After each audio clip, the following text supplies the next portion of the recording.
Hi all welcome to my mini blog. ಇವಾಗ ಬೆಳಗ್ಗೆ ಎದ್ದು ಒಂದು ಲೋಟ ಬಿಸಿನೀರನ್ನ ಕುಡಿದು ಇವಾಗ ಮಾವಿನಕಾಯಿ ಸೀಸನ್ ಆಗಿರೋದ್ರಿಂದ ಮ್ಯಾಂಗೋ ಚಿತ್ರಾನ್ನ ಮಾಡ್ತಾಯಿದ್ದೀನಿ.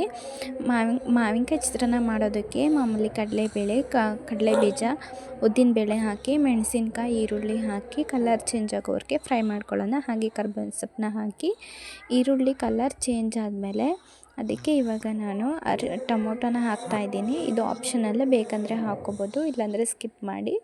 ಇದಾದಮೇಲೆ ಚೆನ್ನಾಗಿ ಫ್ರೈ ಆದಮೇಲೆ ಸ್ವಲ್ಪ ಅರಿಶಿನ, ರುಚಿಗೆ ತಕ್ಕಷ್ಟು ಉಪ್ಪನ್ನ ಹಾಕಿ ಚೆನ್ನಾಗಿ ಮಿಕ್ಸ್ ಮಾಡ್ಕೊಳ್ಳೋಣ. ಅದಾದಮೇಲೆ ಒಂದು ಮಾವಿನಕಾಯಲ್ಲಿ ನಾನು ತೋರಿಸ್ತಿದ್ದೀನಿ ನೋಡಿ, ಇಷ್ಟು ಮಾವಿನಕಾಯಲ್ಲಿ ನಾನು ಇಷ್ಟನ್ನು ತೊಟ್ಕೊಂಡಿದ್ದೀನಿ. ನಿಮ್ಗೆ ಎಷ್ಟು ಹುಳಿ ಬೇಕೋ ಅಷ್ಟನ್ನು ನೀವು ಹಾಕ್ಕೋಬೋದು.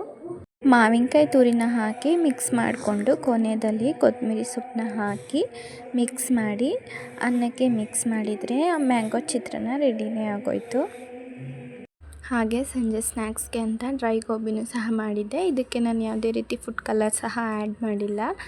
ಇದರ ರೆಸಿಪಿ ಬೇಕಂತ ಅಂದರೆ ಕಮೆಂಟ್ ಮಾಡಿ. ತುಂಬಾ ಮೇಲೆ ಕ್ರಿಸ್ಪಿಯಾಗಿ ಒಳಗಡೆ ಸ್ಮೂತಾಗಿ ತುಂಬಾ ಚೆನ್ನಾಗಿ ಬಂದಿತ್ತು.